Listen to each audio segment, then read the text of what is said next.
Born and bred in Tuscaloosa, not raised in Baton Rouge.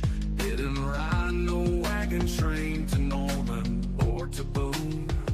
They said I'd never make it, just a name they overlook. Now I'm burning up their game plans and ripping up their books. No 5-star shot, no silver spoon. I came up grinding on a Friday night moons. Now they feel me coming like a 4th down blitz. Got them talking sideways, throwing fits. But I must admit, I can't quit. 'Cause I'm the outlaw of college football. Ain't no stripes can hold me back. I don't need their legacy or no booster money stack. I don't bow to no tradition. Ain't no handshake deals I need. I just play for pride, for fire, and the will to make them bleed.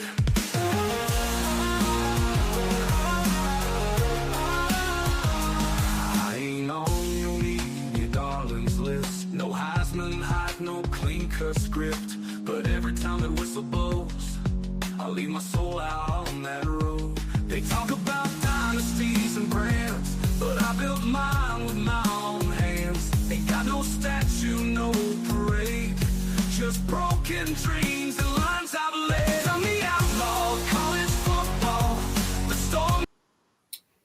Woo!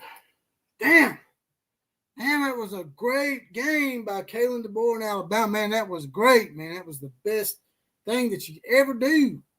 The one thing that you couldn't do, the one single thing that you couldn't do, Kalen, and you keep doing it each year.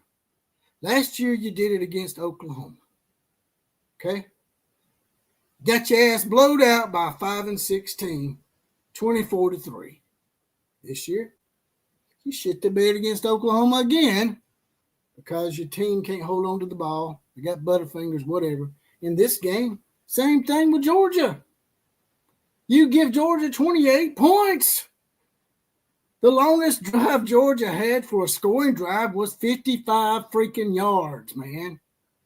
But the biggest goof call of all, man. Everybody thought that shit was cute, just like when Les Miles used to eat grass, looking like an ass on the sidelines of LSU.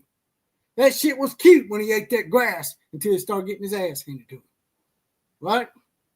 Then 4th down, gambling ass calls. That shit was cute, man. That took balls, boy. Until it didn't. Until it just backfires and basically screws you probably out of the playoffs now. You had gotten the damn game back to 21-7, and you're at your own freaking 12 or 13-yard line. I don't remember where it was. Between the 10 and 15-yard line. It's 4th down and 2. It'd be different if you was at the 50 or even the 40 and give your defense a chance. The defense played outstanding. Kane Womack, who used to be the head coach at South Alabama, should be the goddamn coach at Alabama. Excuse my language. How you gonna go for it on 4th and 2, man, when you're only down by 2 scores, man? You're only down by 2 scores, Kalen. And you go for it on 4th and 2 at your own freaking 12-yard line or 15 or whatever it was. Basically, gift wrapped in Georgia the game if you don't make it. There's still 8 freaking minutes left, man. There's between 7 and 8 minutes left in the freaking game, and you go for it on 4th and 2 at your own 15-yard line. That's a dumbass call, man. I don't think that's cute at all. I don't think that's ballsy at all. There's being ballsy and there's being plain stupid, man. If you punt that damn ball, sure, it dwindles your chances of winning the game. But if you don't make it there, it definitely screws the pooch. And boy, did you screw the hell out of that pooch. And I don't know what it is with Ty Simpson, man, but he looks like he's scared. I don't know, man. I don't know if he's scared or whether he's having a mental breakdown in the middle of the season. Maybe he's having some kind of trauma behind the scenes that I'm not freaking aware about. But you don't go for it on 4th and 2 at the 15-yard line and still got 8 minutes left, and you just got back in the game. And basically, anything can happen, man. Yeah, the analytics, I get tired of these coaches saying, well, I'll go by the analytics now. Man, screw your analytics. anything can go wrong. Bad snap, fumble the ball, accidentally trip, and you give them the ball at the 15-yard line. You didn't do that, but you did throw the ball over the guy's head, not even remotely close to being able to be caught. That's the one that really pissed me off. I understand people saying, well, he was trying to win the game. Well, that don't help you win the game if anything in the world can happen to keep you from getting that 4th and 2. You give them the ball at the 15-yard line. They're going to score, man. Whether it's a field goal or a touchdown, they're going to score right there, and you no longer are going to win that game. You basically took yourself completely out of the game with your gambler mentality that you've been hearing all these people hype you up about. Oh, man, he's got balls. He went for it on 4th down and scored a touchdown last week. This shit got the best of him tonight. But I'm going to go ahead and bring in an unbiased opinion so that people think maybe I'm a little too close to the fire. I'm going to bring in Killer Breeze. No, what's going on, brother? That was a great game, wasn't it? Man, it was awesome, man.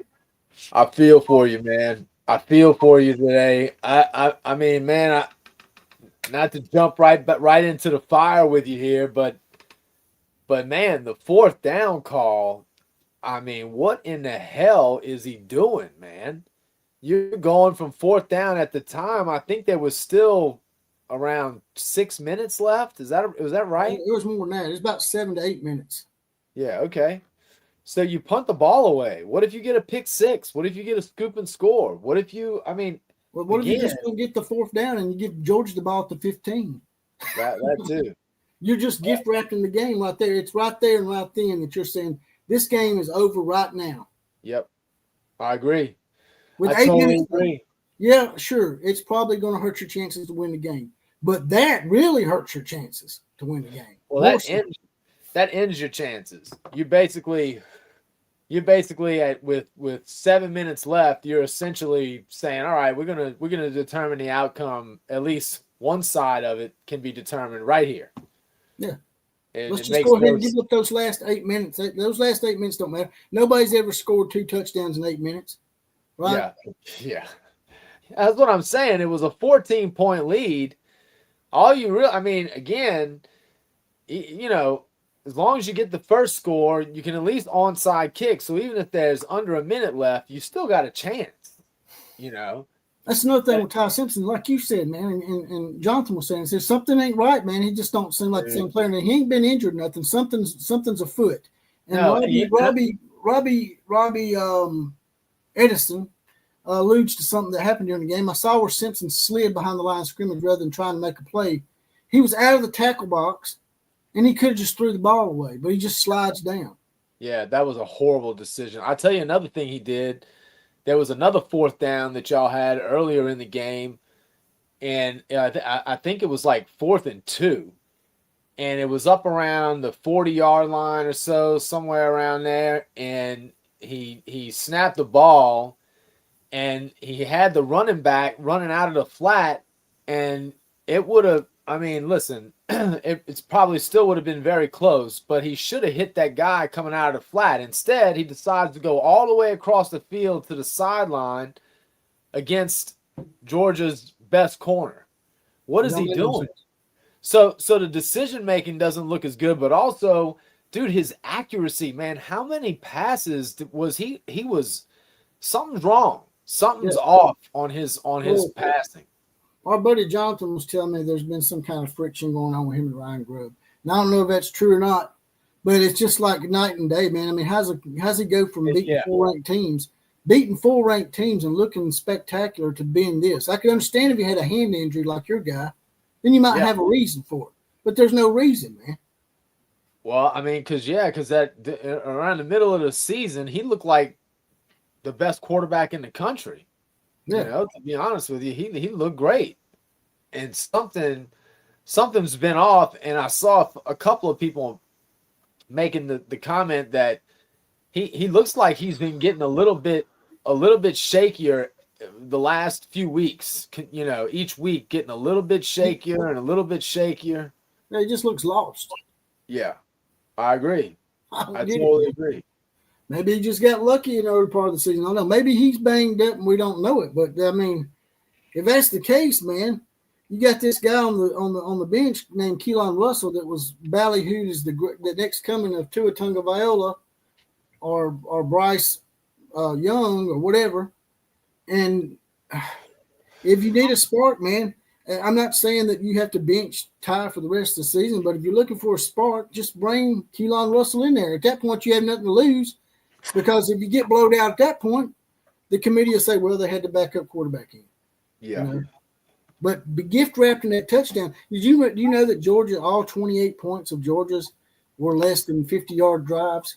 Alabama give them 2 long punt returns and then the interception and all that, man. It's just like Georgia only had like 280 or 300 yards of total offense. They had no 20. They had no 20-yard plus runs, so their offense didn't do it. Our defense kept us from getting just completely embarrassed. Georgia was held to under 300 yards of total offense. It looks like they had 150 on the ground. 140 on the ground and 150 in the air. So I called it right. Less than 300 yards. So if your defense holds someone to less than 300 yards, how are you losing by 21 points, man? It's the offense. It's the offensive coordinator. It's that side of the ball. You have to single people out, but damn, man. It's absolutely the offense. No, there's no question about it. And it starts with Ty Simpson, man. You cannot go for it on 4th and 2 with 7 minutes left, man. I agree. Especially if you're down by only 2 scores. Now, if he was down by 3 scores, maybe. But you're still going to allow that team to run the score up on you. And there was only one thing Alabama couldn't do tonight, and that's get beat bad. And they didn't get just totally decimated, but they still got beat by a pretty nice score of 21. It shouldn't have been like that either. It should have been at worst a 1-score game. That's what it should have been. It was shaping up for that. That at worst it would be a 1-score loss, if not some Bama pulling it out, tying it up, maybe going to overtime. Yeah, because if Alabama punts there, Georgia's just going to try to milk the clock. They're not going to try for absolutely. They're not going to try for that. They're not going to try for 28 points. But they're at your 15. Well, they started doing that. Their play calling got a lot more conservative in the 4th quarter, as it should. They're just trying to run the clock. That's all they're trying to do. So if you punt the ball there, you probably only lose 21-7, which looks a hell of a lot better in the eyes of the committee. Yeah. Oh, yeah. Well, here's the thing. Let's talk about the playoff. I mean, realistically, man, we talked about how the conference championship shouldn't be hurting them, regardless. But even if they decide to drop Alabama because of the loss, it was a loss to the second or what's going to be the second or third seeded team in the playoff in the SEC championship, in which they were the number 1 seed. Isn't probably worst case scenario that they would drop from 9 to 12? Are they really you think they really are gonna drop them? How? They wouldn't drop them to 12 because that's probably going to go to the Tulane, the G5 schools, probably going to get that 12 seed, right? Well, you would think, but still, what if I don't know.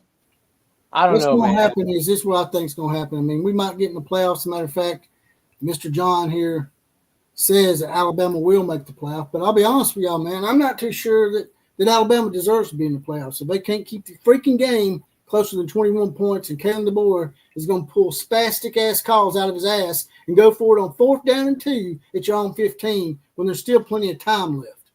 What happens if regardless, is this put Kalen DeBoer squarely on the hot seat? If he don't make the playoffs, what do you think? What would you do? What would you if you were? I know that. I'm talking about even if he makes the playoff. If he makes the playoffs, he probably. What if he makes the playoff and he gets bounced in the first round? If he makes the playoffs and he don't get embarrassed in the first round by whomever he plays, he might be safe for another year. He might not be on the hot seat until his 4th season.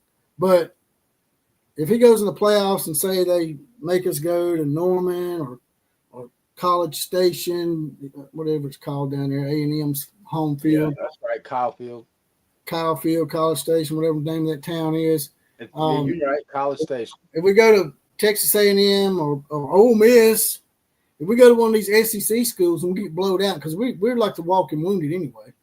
You can tell we look like patchwork out there anyways. That's why I don't like playing these freaking games, man. I don't like that shit, man. We'd be better off not even playing, because then we wouldn't have got embarrassed, and then we could just play jaw in the first round and got some rest instead of playing this game and banging ourselves up. I agree. We don't get no rest. We don't get a week off. Georgia does. I totally agree, man. I don't disagree at all. I think that the SEC championship is a BS game. I mean, I think all the conference championships, at least for the SEC and the Big Ten, they do nothing but hurt. So most people must feel exactly like we do. People that understand football know that one play, people say one play can't make the difference. Yes, it can. Oh, yeah. It absolutely can. And that one play, 4th and 2 at your own 15, was still 8 minutes left to go. You're only down by 2 scores. That was absolutely an asinine. I wouldn't give a shit if it was 4th and inches. You don't go for it because anything can happen down there. And if it does, you're going to give up a score. Most likely. 95% of the time. Yeah. You're going to give up a score down there. Yeah. But Marlon King, speak now, I'm so damn mad, boy. Marlon King says it's sad when you're this close to the CFP and you just throw it away on one play. That's just insane. Exactly. Because if he punts the ball, more than likely Georgia's just going to try to milk some of the clock, and Georgia's going to be happy with a 21-7 win. And you look a lot better than 28-7. It just looks like you got just dominated. It's fair. I mean, again, I've just seen, it just seems like, I don't know, man, if it's just the pressure of having to do it at Alabama, but DeBoer does not look confident on the sideline. No, he don't. He don't look sincere either. You know, when people called him out about not being passionate enough or animated enough, then he starts doing this thing where he comes out of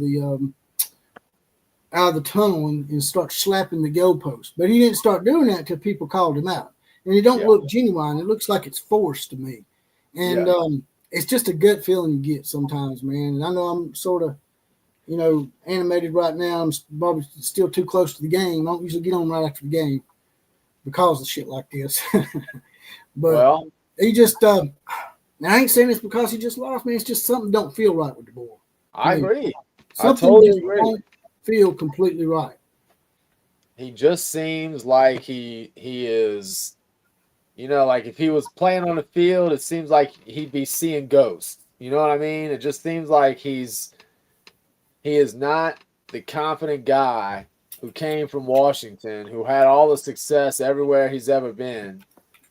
And now in a game like tonight, when you make some of the calls he made, some of those 4th down calls, particularly the 4th down call that we've been talking about, that just looks like a guy who's grasping. It really, like, that looks like a guy who's feels desperate at that point. Yeah, they always say that shit too, man. You bring these guys in from outside the South and they think they understand it down here. Yeah. And they really don't. They just know what they know what they read in books. they don't know what it's like being down here day in and day out. The only outside of the South, I think only the top schools like an Ohio State, I think anyone with coaching experience there would get the pressure. There's a very limited number of schools that would understand. They just don't understand, man. And again, think about, we were talking about with our boy Justin last night, our Notre Dame fan, who by the way, his alma mater, Western Michigan, won their conference championship. I think that was last night, actually, or maybe that was today. By the way, we got over 107. We got 107 people in here right now by my counter. If you don't mind, smash the like button for me. At least give me that like button. Give me something positive. Smash the like button, subscribe to my channel, Any of you want to donate to the channel, you can't do the super chats like we used to could because I got demonetized for reusing Charlie Kirk TikTok videos until December 14th. So the only way to donate Charlie Kirk videos, only way to donate to this channel is right down here. Money $ JPC316 on Cash App and JPC316 on Venmo. Because, like I just said, I got demonetized for resharing Charlie Kirk TikTok videos till December 14th. But the 4th down and 2 is just sticking my craw, man. The 4th and 2 at the 15, man. If it had been like I said, man, if it had been the 40 or 50 yard line, I might have been so mad, man. But you're basically gift wrapped in the game if something happens. I totally agree. It looked like it was just a bush league call, man. So yeah, maybe that's the problem. Maybe it's just turning out that DeBoer just can't handle the level that he needs to execute. You know, it's just different than anywhere he's ever been, and not everyone's cut out for it, man. Yeah, and I'll be honest with you. Now I know Oklahoma won a few games this year that a lot of people think maybe they didn't deserve to win. You know, like Tennessee game and maybe the Alabama game. But I'll be honest with you, man. I think if Oklahoma hadn't gotten the playoffs this year, I think there'll be a lot of people talking the same smack about Brent Venables going into next year. If they happen to lose one of those games against Tennessee or Alabama. So oh yeah, they didn't make the playoffs. I know a lot of y'all like Brent, but I don't think I'll be honest with you. I know he's going to go to the playoffs this year, but I don't know if Brent Venables is the man for the job at Oklahoma either. I don't know, man. It's going to depend. You know, here's the deal. It's all going to come down to his offensive coaches. Can he put together an offensive staff that can run a great offense? He's already answered the question on whether he can put a national championship defense back on the field. He did it. Unfortunately, in the process, he lost the national championship offense they've had for the last 15 years. Damned if you do, damned if you don't, right? So now, and I will say this. I don't care what you say, you know, I will take this version with the great defense and the mediocre offense any day, because at least it makes me feel like we got some manhood to us, at least, you know, going out there and kicking ass on defense. But, you know, I just don't know about Arbuckle, because, again, if Mateer is playing at a better level, does Arbuckle look better? I don't know. So if back to Alabama for just a second. Of course. Since they shit the bed so profusely tonight. Now, like I said, they've done the one thing they couldn't do. Just like last year.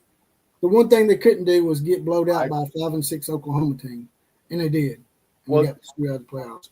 If you're a committee member right now, and you're in a committee with all Alabama's done this year, and we've had some great wins, we got a great resume, does Alabama still get in the playoffs? I say yes. You think they deserve to still be? Yes. I mean, man, they are.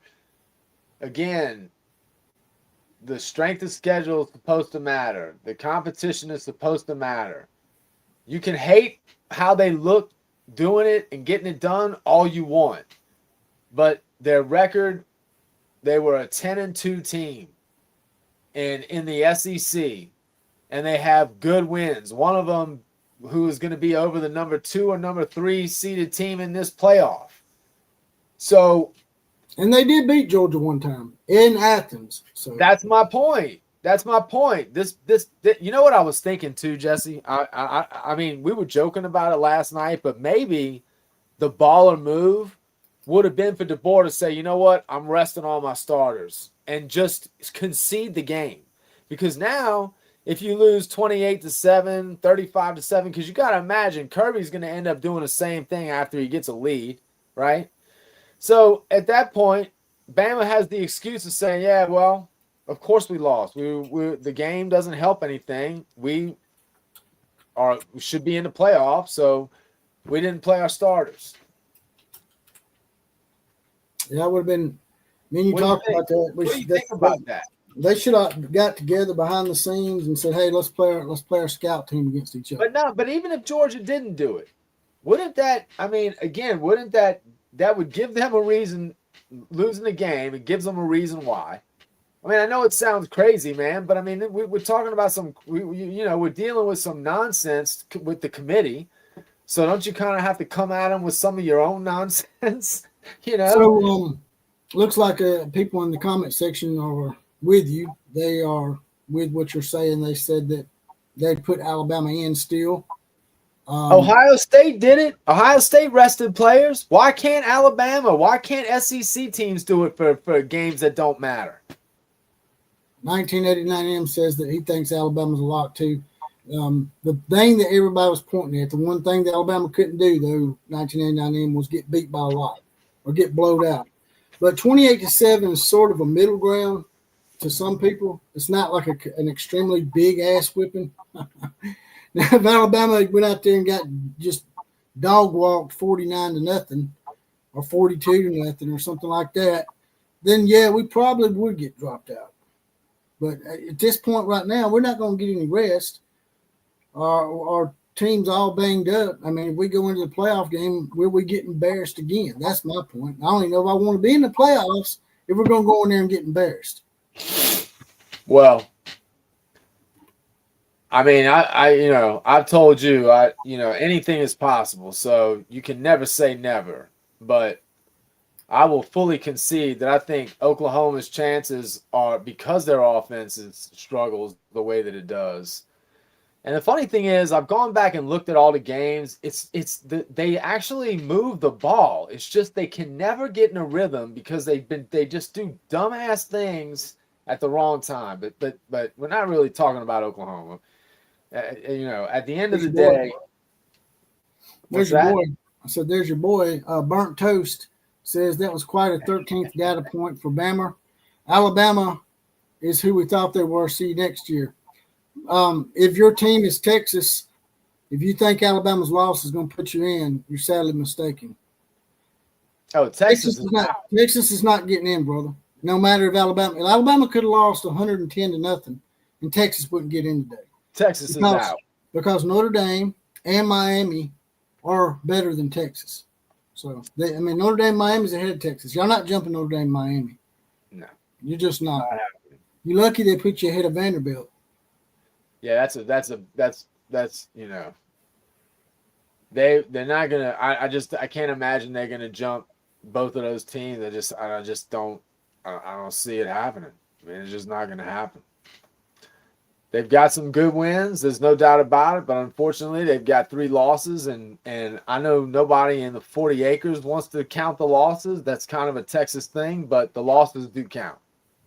Tell you what might happen, because, there's a lot of conferences that can't fill their bowl obligations this year, I'm hearing. It is possible that they could get Alabama and Texas to play each other in a bowl game. And just to find out what happens with Alabama gets their players about 3 weeks rest, maybe 3 or 4 weeks rest. I like your chances. I'm pretty sure we could beat Texas. I might rather prefer that game. That way we don't get embarrassed in the playoffs. Go play Texas and beat the shit out of them. And, we already know that everybody says Texas is the hot team. You hear them saying that? Texas is they're playing some of the best football right now. They've only been playing good football for 2 weeks. They just got blowed out by Georgia 3 weeks ago. What the hell are y'all talking about? Texas ain't playing no good football. 2 weeks of football don't count, man. We all know Texas A&M ain't played nobody. They overrated. Y'all beat an overrated Aggies team, a team that y'all emasculated for 100 years. I'm just saying. That's a fact. That's a fact. Larry Trewicki, where do you think your boy Raiola is going to end up? Raiola's got some weird gay obsession with Patrick Mahomes. I don't like it. It makes me feel icky. I didn't know Raiola had a gay obsession with. Oh, you didn't know about this? He's got a Patrick Mahomes. I'm not joking about this. Like, no. Mahomes is his idol. You know Mahomes. You know Mahomes. We're just trying to win a championship. Sounds like Beaker from the Muppets. Yes. Mahomes like mentors him and he went to like some of his games, and they do the gay thing that they do on TV where they keep showing Mahomes in the luxury box watching Raiola play, and then they started showing side by sides of like all of Raiola's a lot of his mannerisms on the field, and they're eerily like Mahomes. It's super homosexual, and I don't like it. You know what's gotta hurt? Kathy Scott says, "I hope Bama beats Texas." I was just playing about that, Kathy. Although it might happen, but I tell you what will not happen without a shadow of a doubt. I don't know whether Alabama's going to be in or not. It's 50-50 to me, but I can tell you without a shadow of a doubt, Texas ain't going. Texas ain't going to get in the playoffs. That's a done deal. That's not going to happen. No. So, No. But what's got to really hurt for Texas and all of this, what really sucks is not only y'all not getting in the playoffs, but the two teams you beat, Oklahoma and Texas A&M, they are in the playoffs. They're both going to be hurt just a little bit. They're not just in the playoffs. They're both hosting home games more than likely in the playoffs. They ain't even got to go on the road, man. They get a little extra cash and all that good shit, man. And, you know, because you said Alabama's who you thought they were. Texas is exactly who we thought they were since the get-go of the season, man. Y'all just looked that way. Y'all shouldn't have beat Mississippi State to begin with. And they're always who they that's who they always are, man. Everybody knows Mateer shouldn't have came back 17 days off of surgery. Y'all took advantage of it. Y'all won't admit it, but y'all did. And y'all got to win. But y'all didn't get in the playoffs. But Oklahoma did. And so did Texas A&M. And maybe Alabama too. That's got to suck. Here's the funny thing. There's not one Oklahoma fan on the planet right now that's mourning the loss in the regular season to Texas. And first of all, it's partly just because we know what's up. We know who daddy is in this relationship, and they do too. But at the end of the day, you know, making the playoff was the goal. Mission accomplished. Check. And Texas is watching from their couch. Chris Camp, 5190, he's an Alabama fan. He sort of feels like me. DeBoer just don't have it. I mean, a lot of people would look at you sideways if you said that. Some teams out there that would die to be where Alabama's at right now. And at least we got a chance to be in the playoffs. There's a lot of other teams that would like to be in our spot. And they're like, you want to fire this guy for getting you in the playoffs? It would not. It sort of makes Alabama fans look a little unrealistic at times. But it ain't that. It's just that it's just this feeling, man. It's just like his gut feeling, like almost like he don't really want to be here in a way. Because, you know, Ryan Grubb and his family didn't like it down here. That's why we went back to Seattle. He got fired at Seattle, so he had no choice but to come back here. And rumor has it that, you know, DeBoer's family ain't really happy here either. He still has a house in Seattle. So, I don't know, man. It just am I overreacting by saying it's just a gut feeling that maybe you just don't fit? No, I don't think it seems to be on a weekly basis. That seems to be becoming more and more evident. By the way, just real quick here, Indiana just intercepted Ohio State in Ohio State's territory. They are 2nd and 9 on Ohio State 22. No, I don't think you are. I think it seems like that's what I was saying earlier, man. He looks like, I got to be honest with you. This is his second year, right? That's right. So he seemed way more confident and he seemed way more comfortable in the role last year. You know, I don't know if that changed. I can't remember whether that changed towards the end of last year or not. But all year long, he's kind of looked a little lost, you know. Y'all had that good run. Ty Simpson was looking great after the Florida State loss. Y'all really bounced back quick and it looked like, you know, beat Georgia, and it looked like, hey, Bama's just fine. And then out of nowhere, I can't figure it out. As an Alabama fan, what do you think? Where did it turn, dude? What was it? Where did he start turning? It's just perplexing. It just doesn't look the same, you know, and DeBoer's insecurity on the sideline doesn't help anything. But, you know, I tried to look at maybe we were playing better defenses, but not really. I mean, we played Georgia, and they're decent defense. They're not great, but it's like after the off week, man. We played, what was it, South Carolina, Tennessee. We got lucky to beat Tennessee, I'll be honest with you. Tennessee probably should have beat us in that game. But we ended up winning by 17, so it don't look like they got close to us. But we all know what happened in that game. I don't know, man. It's sort of perplexing. It's like after the off week, it just went downhill for some reason. I don't know if it's because the defenses got better or what. You know, South Carolina's got a really good defense. Oklahoma exposed him pretty good too. They rattled his ass pretty good. Got to him, shook him a little bit. And Georgia probably saw that shit. And they're like, damn, this is what we should have done the first time. And so I think maybe he's just like Mateer. Like, you know, some of your fans were saying that the reason why Mateer's not doing that great is not just his hand, but he's playing better defenses. So it might just be that. I mean, because Auburn's defense is really good. Auburn's been in every game this year. They're probably the best 5-7 team out there, as much as I hate to say it. No, I don't disagree. They have a good squad. They've got a roster, man. It's just they haven't had good coaching. I mean, that's basically what it boils down to. Yeah, Tyler, that is true. Lane Kiffin wants the Alabama job. Lane Kiffin wanted the Alabama job when they hired DeBoer. I think he did everything he could to get the job back then. But that's what's so funny about Lane being so popular this year. Think about the fact that Ole Miss was the first. I mean, when he was at FAU, nobody in the big leagues would touch that guy with a 10-foot pole. Nobody. Even and again, he wanted to leave when DeBoer when Saban left.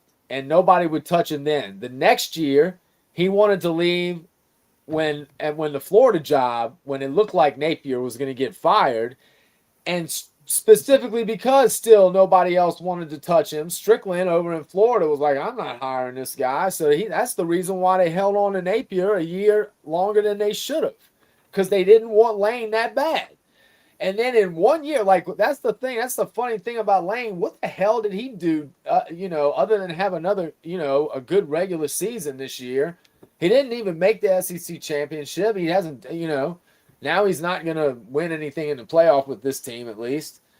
So I don't understand how he became the hot commodity all of a sudden. It's got to be one of those things where it's just, this is just such a copycat society that we live in now. There's damn near never an original thought amongst, a whole room full of people. I think he fooled everybody up too with that documentary. I don't know if you've seen it or not. Yeah. He sort of fooled everybody up a little bit. It's like you said, Ole Miss took a chance on him when nobody else would. You can also thank Nick Saban. I mean, nobody wanted to even him being a coordinator anywhere until Saban brought him on and put him through the Saban car wash. But Tennis Girl seems like she's in the Fire DeBoer camp here. Like I said, man, it's just I hate to be that knee-jerk fan, but he just don't seem like this is his cup of tea, man. Maybe he would better be somewhere fitted like Washington, Penn State. Maybe he should have gone to Penn State. Yeah. I mean, Washington State's job is open. He can go back to Washington and go there.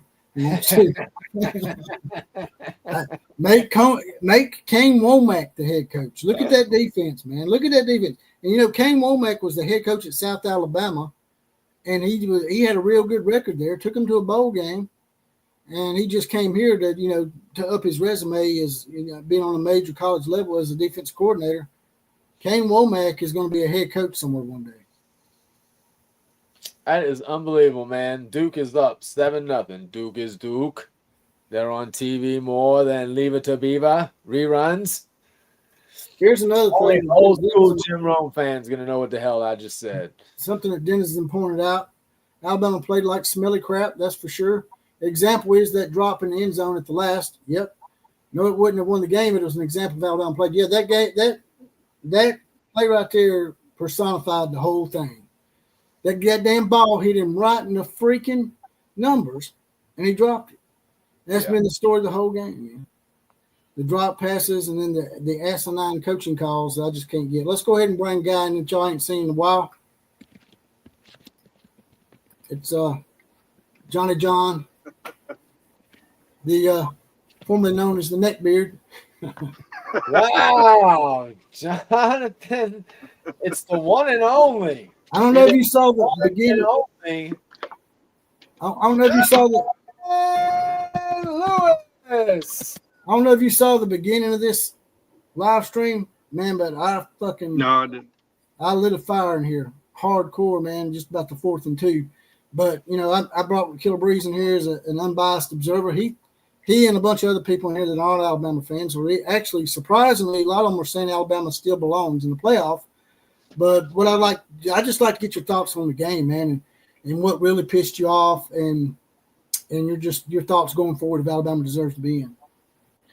Well, I'll say that the only reason I say Alabama deserves to be in is because it's hard to name 12 other teams that's better than Alabama. You know, am I comfortable saying Miami is better than Alabama or Notre Dame? No, probably not. I think Ty Simpson has looked honestly worse every week since the Tennessee game. You know what I mean? And I think our offense has become completely stagnant. I think our defense has played lights out. I mean, under the expectations under Kane Womack, which I was super critical of and just hammered the dude every week. But yeah, as a whole, the game, you know, I was pissed off, man. I had pretty high expectations coming into this game that we may lose the game, but we didn't lose the game. We got manhandled. That was Oklahoma last year 2.0. Right, in my opinion, we just got beat from the jump all the way to the end of the game. And I know it's funny I say that because Killer Breeze is on here, but you know, as an OU fan, but it's the truth. We didn't have a chance in that game. It wasn't just Oklahoma 2.0 last year; it was Oklahoma 2.0 2 weeks ago. Well, I mean, yeah, but no, but what I'm saying is soundly beat us. We just give the ball away, man. They just give the ball away. Well, what do you think is the problem with Ty Simpson? You think Ty Simpson's injured? What the hell's going on with Ty Simpson, man? I think Ty Simpson predetermines a lot of his throws, and I think a lot of defensive coordinators have figured that out.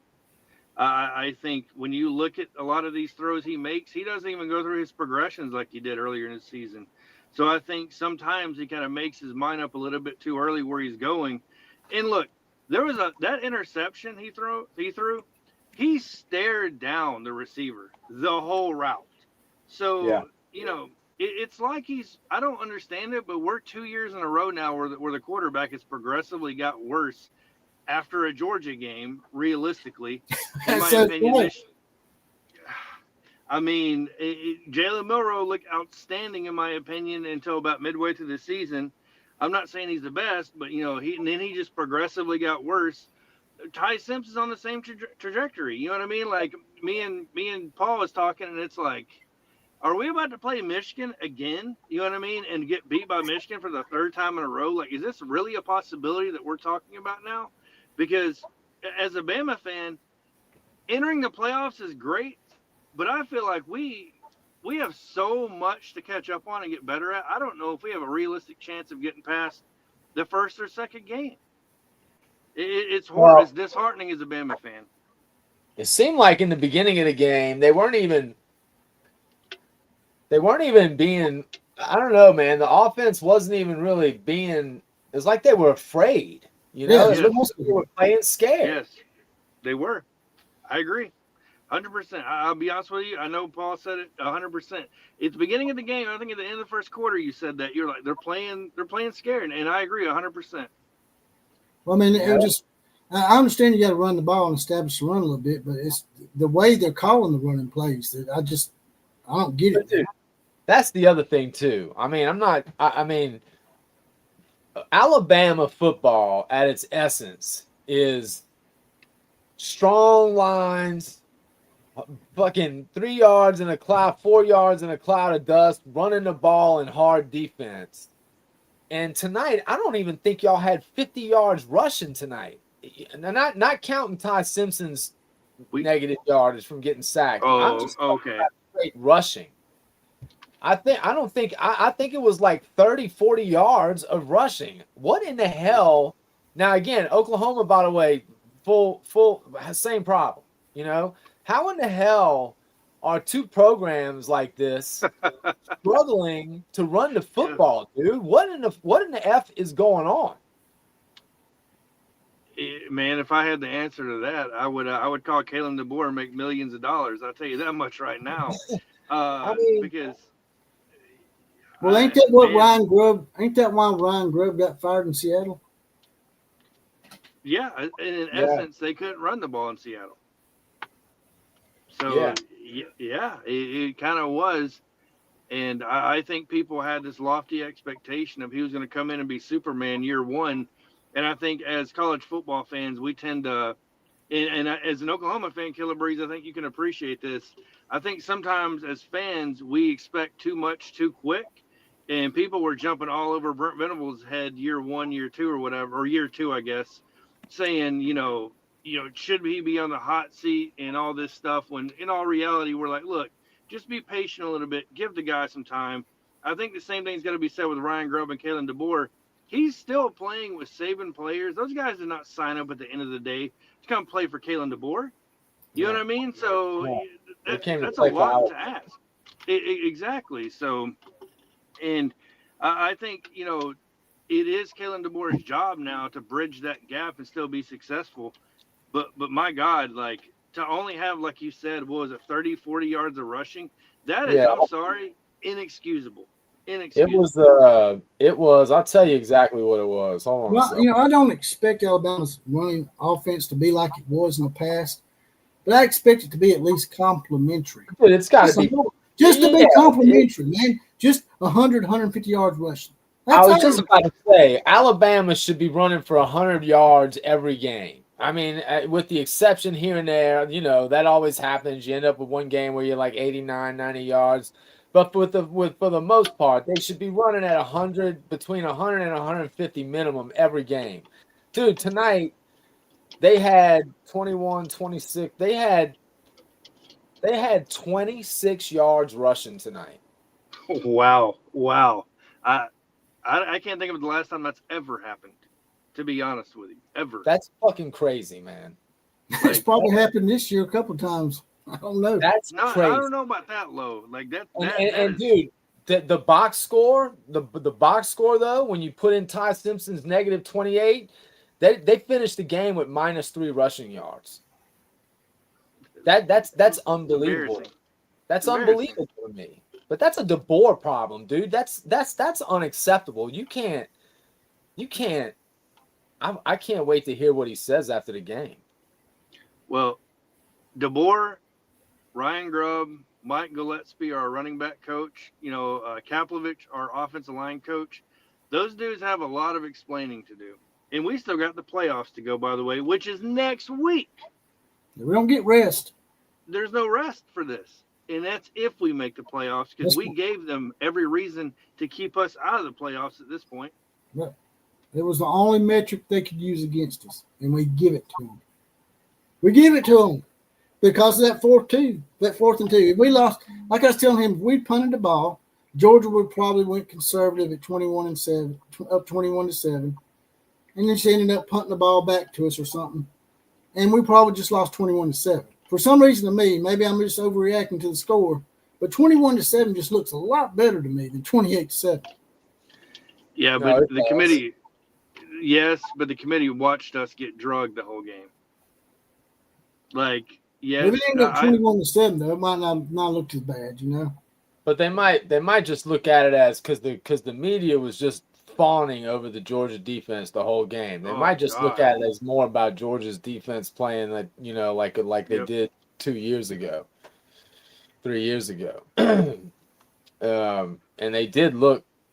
It did look. I mean, again, it was weird, dude. It's just not what I expected to see tonight. I mean, Alabama came out and played like they thought they were not as good as Georgia.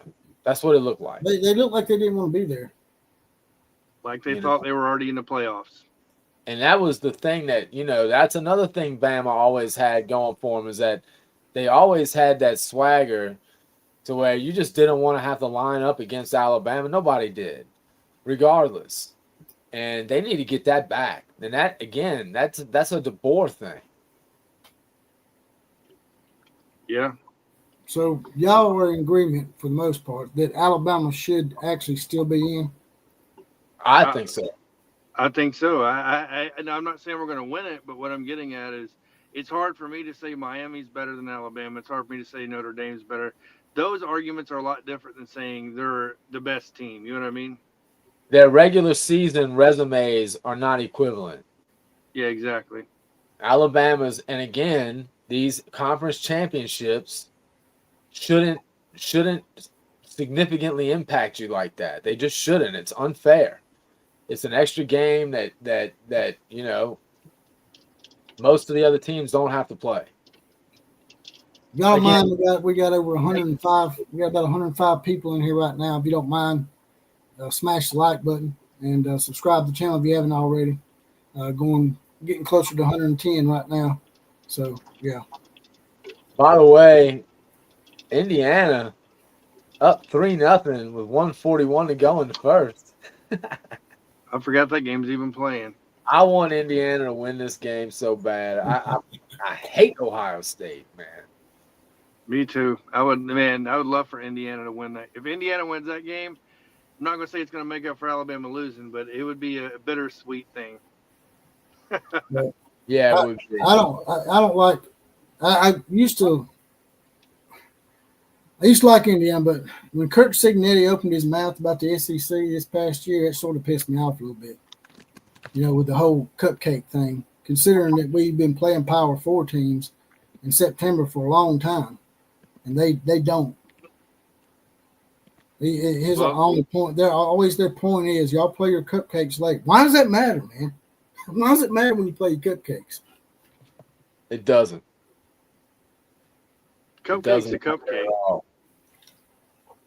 It doesn't matter at all. And all this talking about, you know, this is all because Texas is crying about it. We had to play a hard game in the beginning of the year. We're not gonna. I heard Sark crying about it yesterday, talking about how we're gonna have to schedule these in the future. This is how it's gonna be, dude. You played a good game. You played a good team out of conference. You lost. Handle your business against Florida, and you're in. So shut up about the game against Ohio State and the hard competition. Yep. We just had a Texas guy in here earlier. His name is Burnt Toast, and he's making some alluding comments. This toast is burnt. I just wanted to let it. Yeah, after he made his little comment about Alabama, I just pointed out to him that it doesn't matter if Alabama lost 110-0 tonight. Texas still ain't getting in the playoffs. They think for some reason they're going to get in, but they're not going to get in. That's done, man. That's over. Y'all not getting in the playoffs. And ever since that, he hasn't said shit. Because we pointed out to him that it must really hurt for Texas to know that they beat Texas A&M and Oklahoma, and those two teams are in, and they're out. I never thought about that, but yeah, that is, yeah. Hey, by the way, where's Thunder? Is Thunder not in the house tonight? Uh-oh. Well, Thunder skipped class. Thunder, that rarely ever happens. Man. How were the guys over there on the Bama Standard taking it tonight, Jonathan?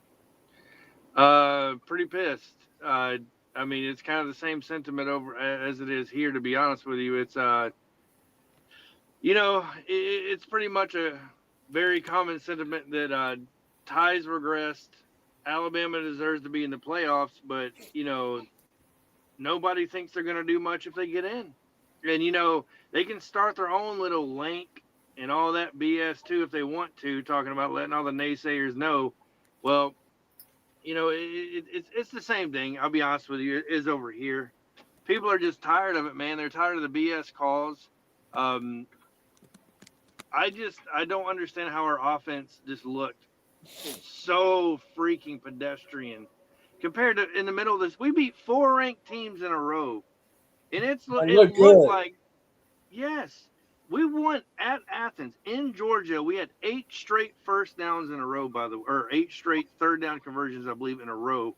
I mean, I don't understand what changed so much from playing in Athens and beating them like that to now. I was talking earlier, Ty Simpson, and in that 4-game run, people were talking about Ty Simpson looking like the best quarterback in the country. He did. He looked great. I was telling Jesse, I was like, man, that guy looks that guy looks like he's really got it figured out right now. He did. Didn't you tell me that there was a rumor that him and Ryan Grubb were not getting along? Yeah, there's been quite a few forum pages out there saying that during practice, Grubb and Ty Simpson seem to not be getting along, and that of course, this is all through forums and people that watch practices, and that how Ty tends to lean towards more Kalen DeBoer than Ryan Grubb.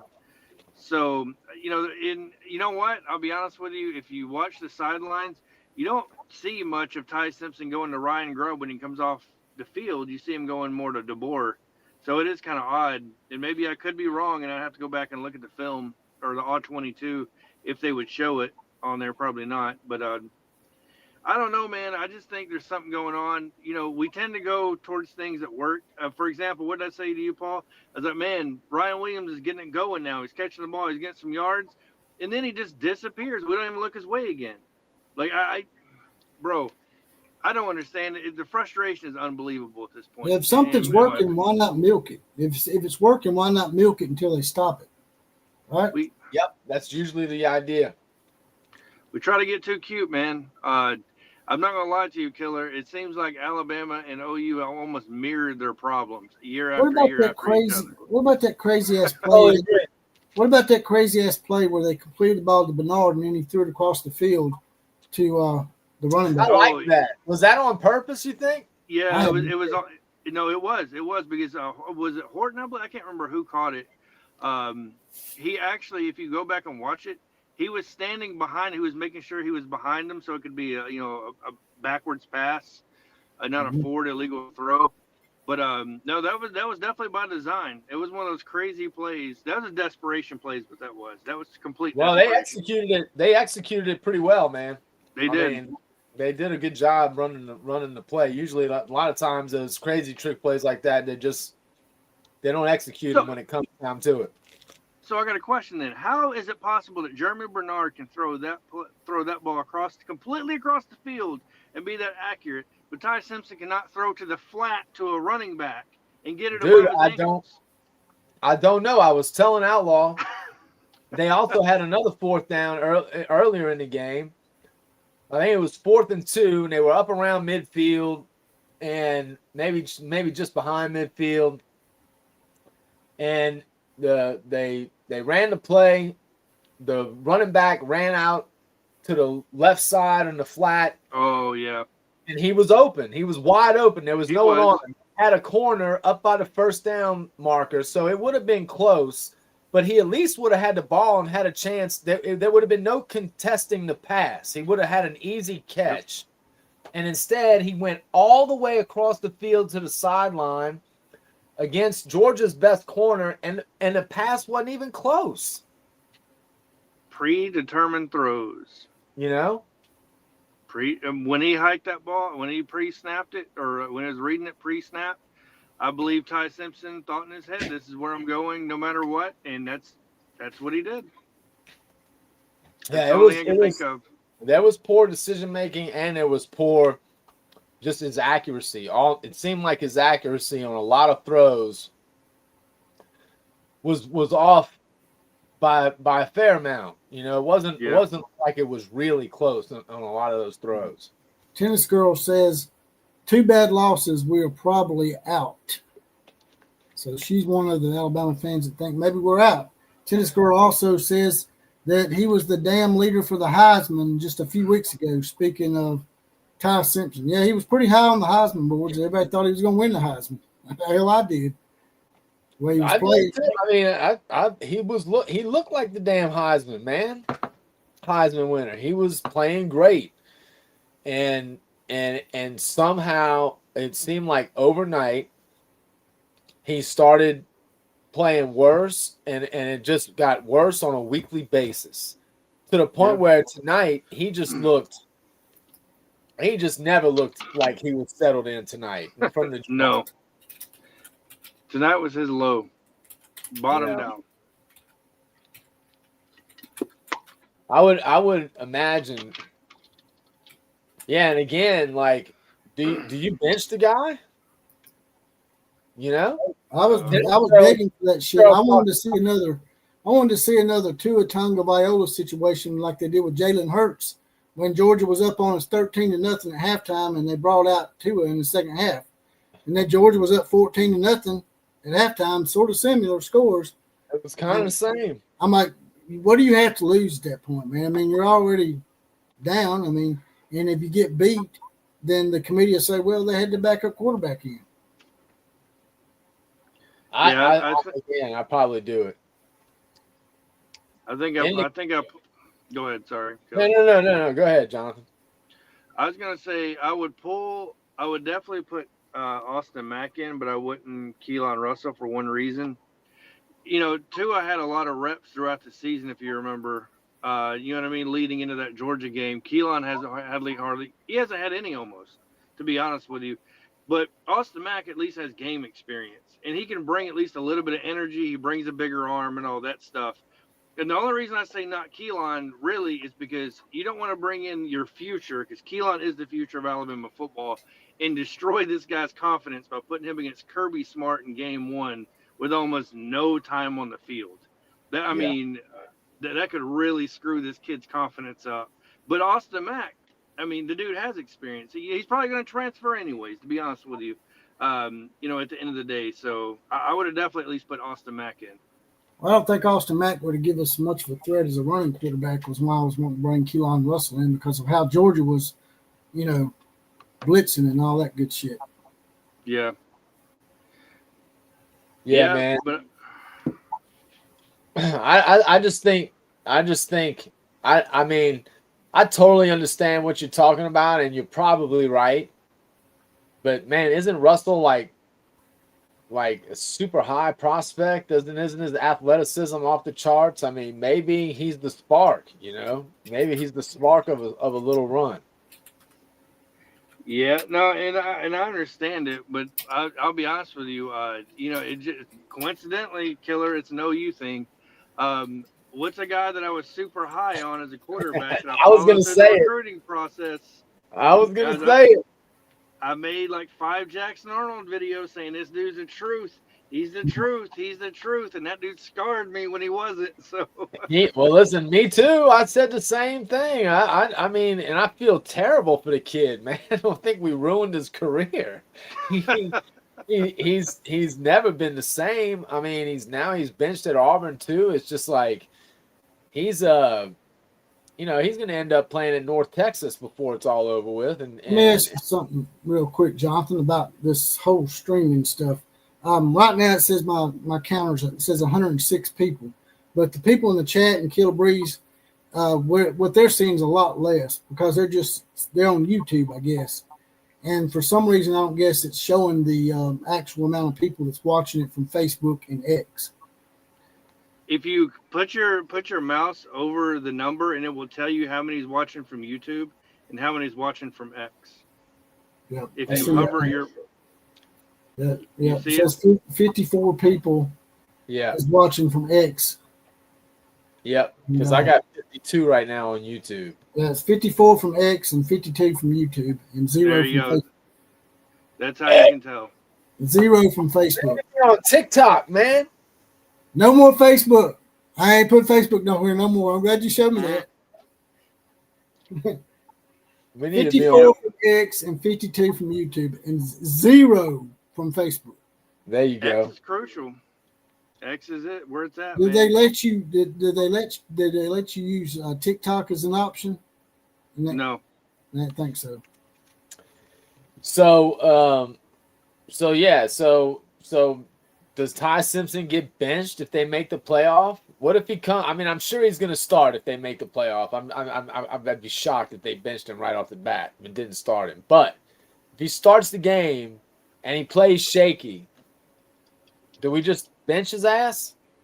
Absolutely, you have to. You have nothing to lose at that point. If he's in this playoff game, I start Ty. But I let Ty know going into that game, so that means I'm possibly splitting some of those reps with Austin Mack or Keelan, whoever you want to go with. Yeah, you have to. Like you say, but at that point we really do not have anything to lose. In this game, we had a little something to lose in this game. Yeah. But now with the playoffs, every game's an elimination game. So I just don't But know, man. I just don't know if DeBoer. I just don't know if DeBoer's the guy at this point. Alabama fans are not gonna put up with this. That's just not gonna happen. And this was gonna be the problem for whoever followed Nick Saban. But still, there is no way in hell that not looking like that. It'd have been one thing if this game would have been 28-27 or 32-30, something like that. yep. But looking like that against Georgia, they're not gonna. There's no way. There's no way they're gonna put up with that. So over on the Bama Standard, I hate to keep bringing him up, but I'm just trying to gauge what the other Alabama people are saying. What were they maddest about? Were they as mad as I am about the 4th and 2 on the 15, or was it something else? No, it was mainly it's mainly Ty Simpson's predetermination of like where he's going with the football. He Ryan Grubb and Ty Simpson have pretty much made it pretty predictable what Alabama's going to do pre-snap. I watched the game with you, and you know how I'm calling out plays and stuff like that. That's if me as a fan can watch these guys line up, look at the defense and see the checks coming in and tell you who's going where. Don't you think somebody on that defensive staff at Georgia who's getting paid a whole hell of a lot more than me, which is $0, to do the same thing can do it? Of course. That's kind of the frustration of that, and like the digression of where this was all supposed to be, right? Ryan Grubb, I understand the frustration with Ryan Grubb, and I feel like you should give him one more year, but this dude has pretty much turned this offense into Nick Sheridan 2.0. Yeah, like man. I'm starting, instead of running the ball though, it's just passing. So I don't know, man. I think there's too much talent on this team to get blown out by Georgia. There's too much talent for that to be happening, plain and simple. Yep. But I can tell you right now, the biggest complaint right now that all of them are in agreement on is Kaplovic pretty much has to go. The offensive line coach has to go. They do not have the same physicality that they used to have. It's already 2 years. In just 2 years, it's significantly different. Yeah. On both sides.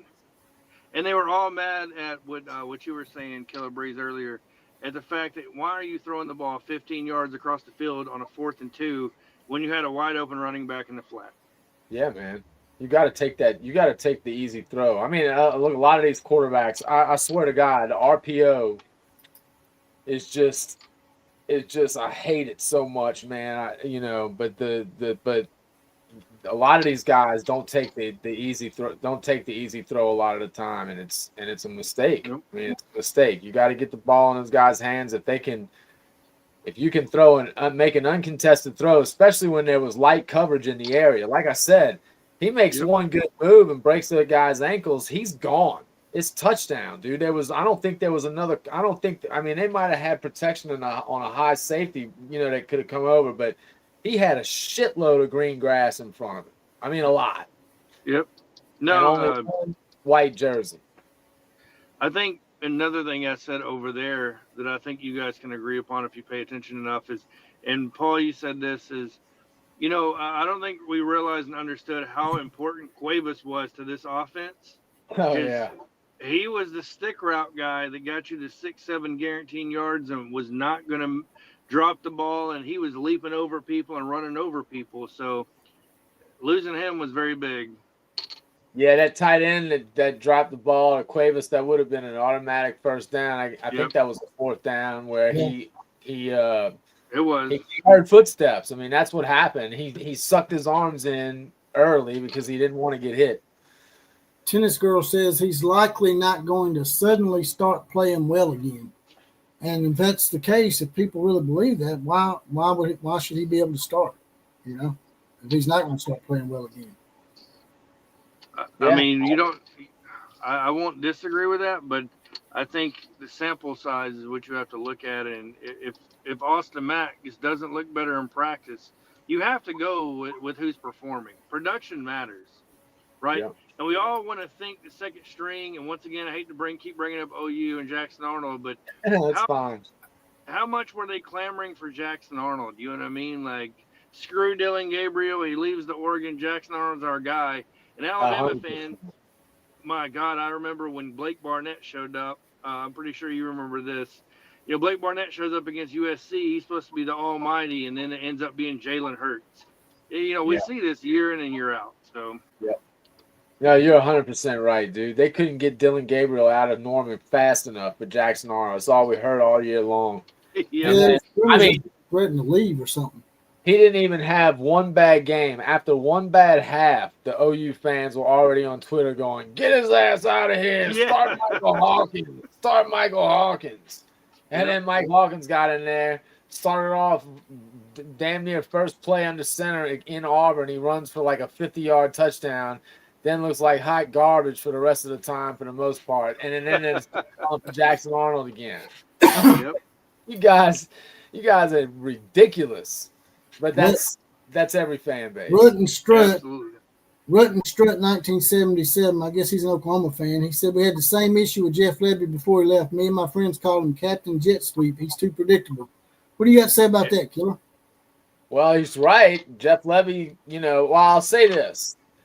I thought Jeff Levy was pretty good. I think he was unfairly. I was about to correct myself. That's what I was about to say. He's wrong in the sense that Jeff Levy clearly had he was the number 4 offense in the country at Oklahoma. So he was clearly good at what he does. He did, however, use that jet sweep a little too much. That was kind of ridiculous. It was the personnel he used on the jet sweep. So I get it. But you shouldn't be running jet sweeps with fucking Bauer Sharp, for God's sakes.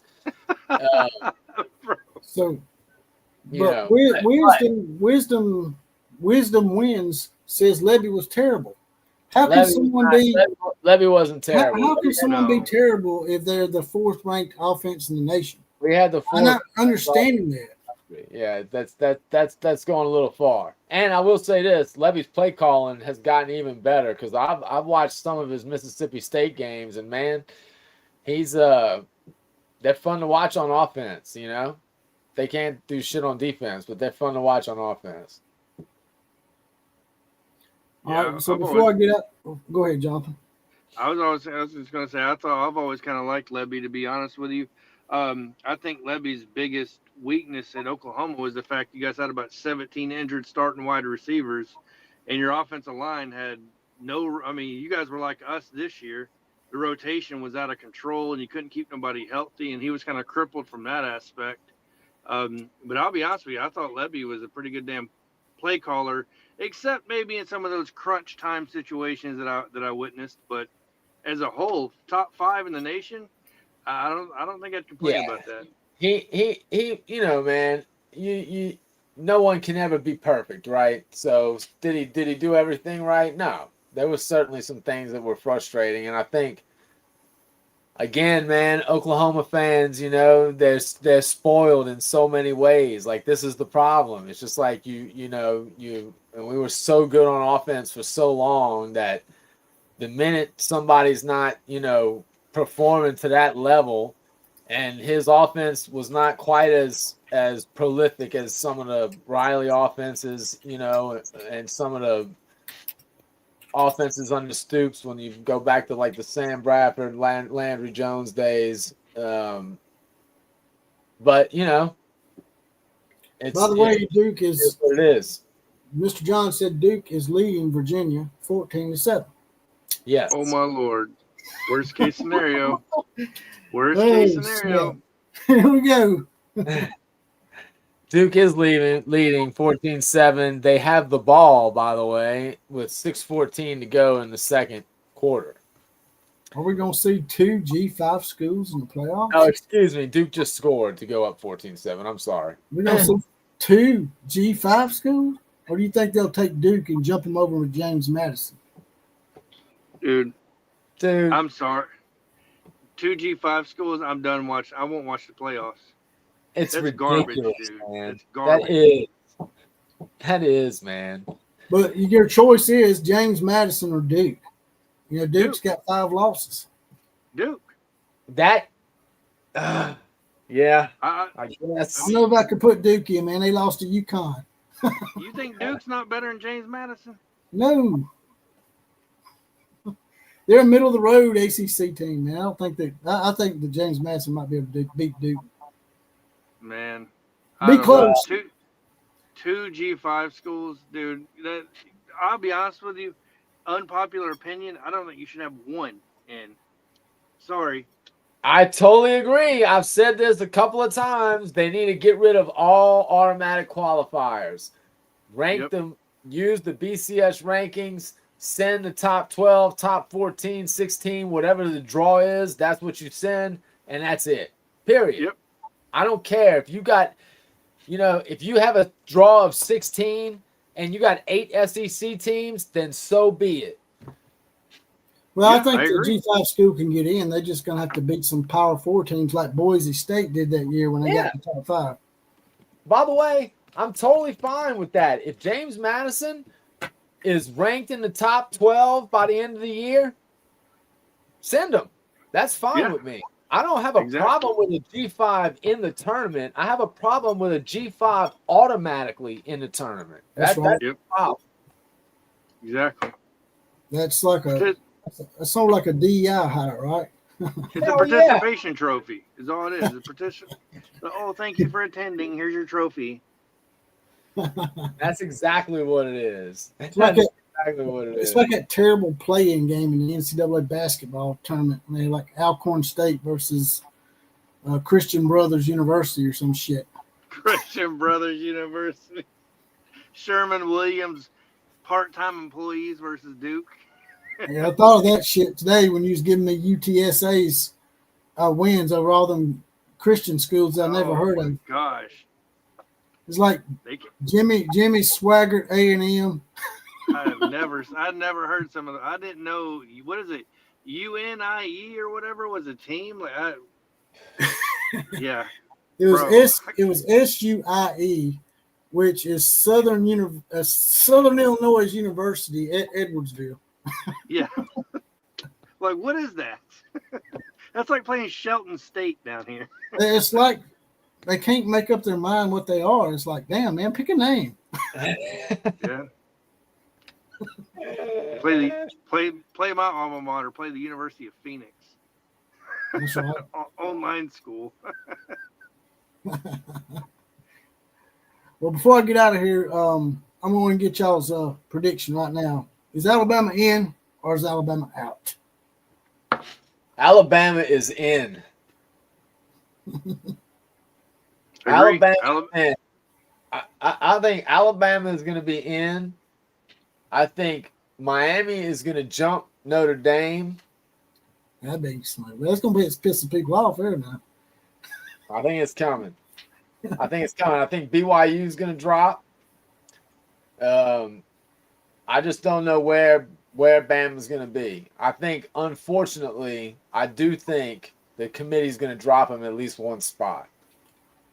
Hey, Burnt Toast wants us to know that the Citrus Bowl tickets going to sell Tuesday. That's nice to know, but I'm not a Texas Longhorn fan, so I won't be going to that game with you, man. Sorry. Y'all not going to the playoffs. That just ain't. They ain't going. Not happening. What's your take on it, Jonathan? In or out? I think we're definitely in, and I know it's not popular to say it, but it's only from the sheer fact that it's 12 teams in the playoff, and it's hard for me to say, yeah, those 12 teams are better than Alabama. That's the only reason I'm going to say it. It's probably going to be the same heartache as tonight when we play someone, though. You're going to have your hopes up. It's going to be like Texas A&M fans. I guess we're getting that treatment. You get the hopes, and then they just get snatched away from you. So I guess they could put, from what Burnt Orange is saying, or Burnt Toast, I guess they could put Texas in over Alabama, right? No, that's not going to happen, but sorry. I don't see that happening either. Maybe Vanderbilt will get a rematch with Texas, and this time they'll finish the job because they almost beat you last time. Texas and Vandy can go play a game and give everybody they had to do it today. Yeah. Now they could have a playing game. They could just That's what I think is coming. I think you're going to see them use a bunch of these worthless bowls as a whole bunch of playing games to get into the tournament. What about a conference? Would they get rid of the conference title games? You could have a playing game this week. Yeah, you could. That's what I'm saying. The bowls, dude, they're just at a certain point that's just got to go away, man. You know what I mean? Like the bowls that's the NIT of football. I think so. No, I think so. And I mean, listen, from what I understand, the thing is, when you hear players talk about bowl games, a lot of them do talk about, or at least they used to, maybe they don't anymore, but a lot of them did say they had fun. You know what I mean? So if you want to just reward them by giving them a bowl game, I'm fine with that, whatever. But they are pointless. They're just pointless now with the playoff. That's right. So before we get out of here, Jonathan, you want to plug any of your what do you think? Hold on a second. What do you think about, is Bama in or is Bama out? If they'd beaten us a little bit more, I think we'd be out. I think we might have kept it just close enough to get in. But if you're asking me if I think we deserve to be in, I don't know if we deserve to be in. Really? I'm afraid that we're going to get embarrassed in the first round because of how we've been playing. That's what I worry about. Well, the good news is they got time to figure it out. I mean, everybody's got a little time to figure it out. So you got some channels you want to plug, Jonathan? I guess just Recruiting Pulse, where I cover a lot of recruiting, and then T-Town Media. That's it. T-Town Media is on YouTube? Yeah, so is Recruiting Pulse.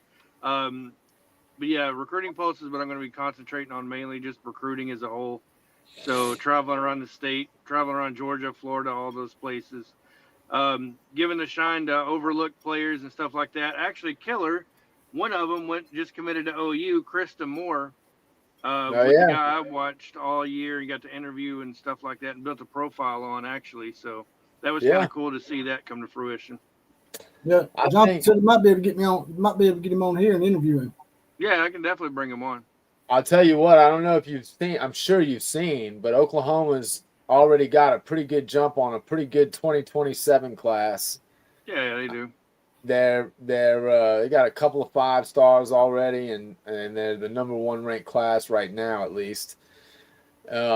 So it's going to be interesting to see. I think they had a pretty good class this year. They certainly ended up better than it looked like they were going to end up for a while, and got some pretty good players, man. That Jonathan Hatton running back flip at the last minute from A&M was big.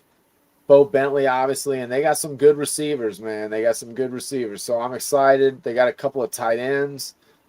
I'm excited to see, maybe the offense will get better. I've been hearing Michael Fasusi is going to transfer to Alabama. Oh, Lord. You just had to go there. He did.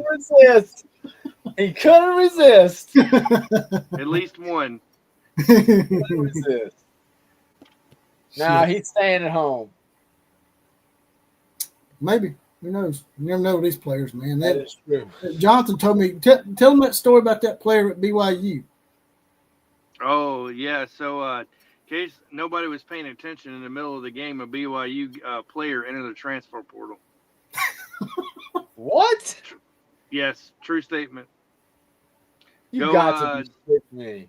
Go look on Hayes Fawcett's X account and go look the timestamp of the dude entering the transfer portal versus the game. Wow. It was the beginning of the third quarter when it was announced that he entered the transfer portal. The game wasn't even over yet. What position does he play? Wide receiver. Is he a starter? From what I understand, yes. Wow. That's so crazy, man. That's so crazy. I'll send it to you guys to show you, man. What do you think about Kiffin down in corn dog country? I think as much as I dislike Kiffin, I think he's about to terrorize the entire SEC. I think Blake Baker staying there was That was everybody's big. worst nightmare. Yes, That was big. that was huge. If Who? Blake Baker wouldn't have stayed there, their defensive coordinator. Yeah, he was going to get the Tulane. He's a Tulane grad, so he was going to. Yeah. A lot of people thought he interviewed for it. A lot of people thought he was going to leave and take the Tulane job, but he ended up staying.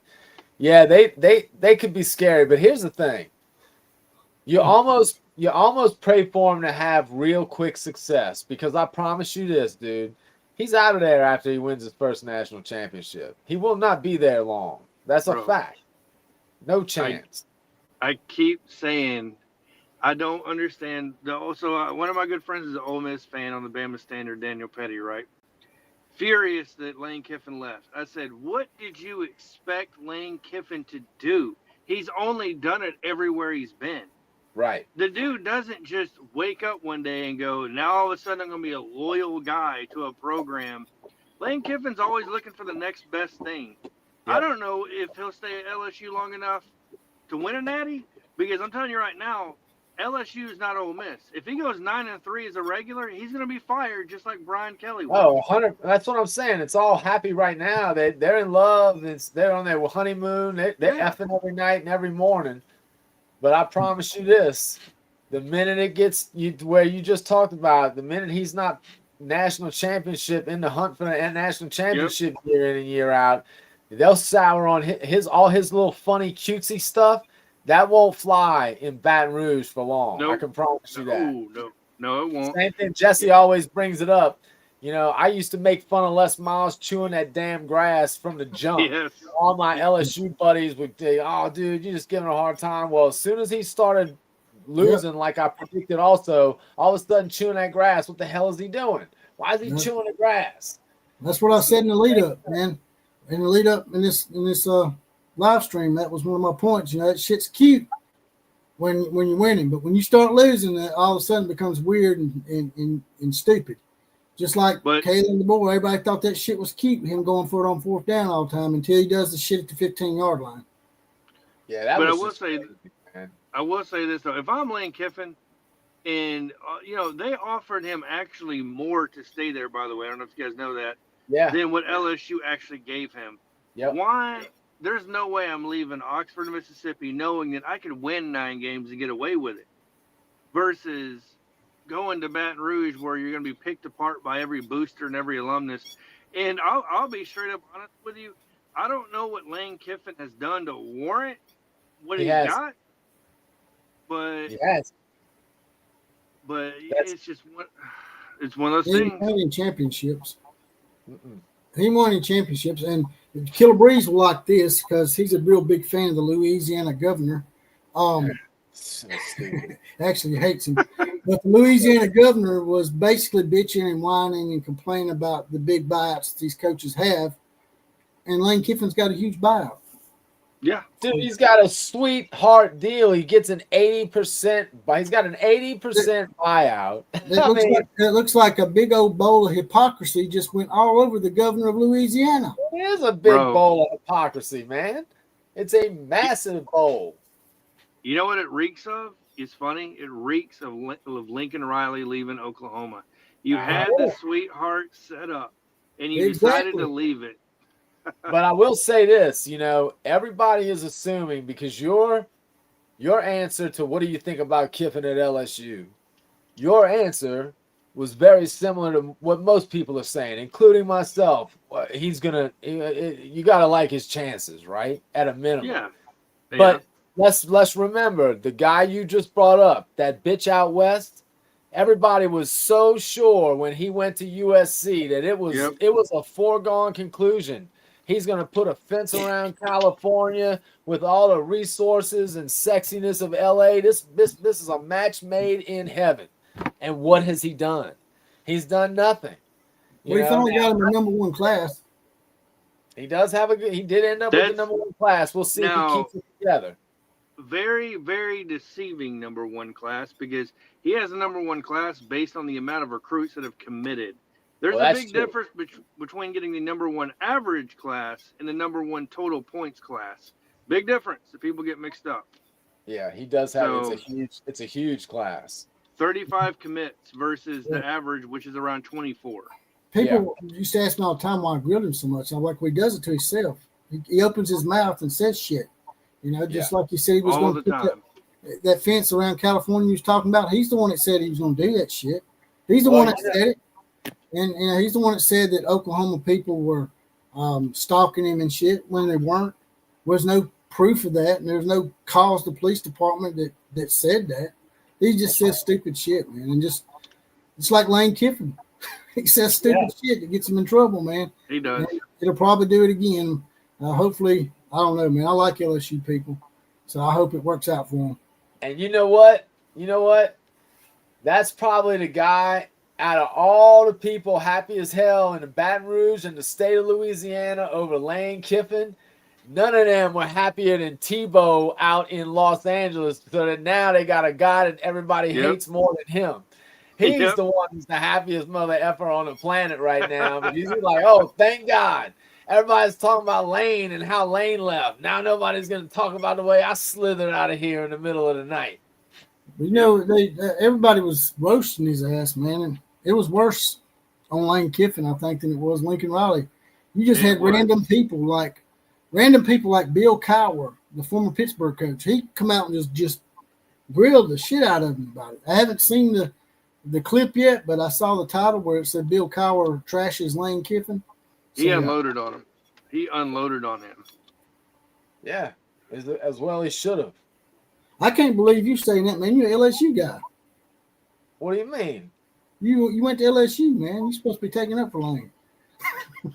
First of all, dude, you know how I roll, man. I'm calling it like I see it regardless. But once again, LSU is not my team. I graduated from LSU. I'm a proud Louisiana native, but my Oklahoma has been, always will be my football team.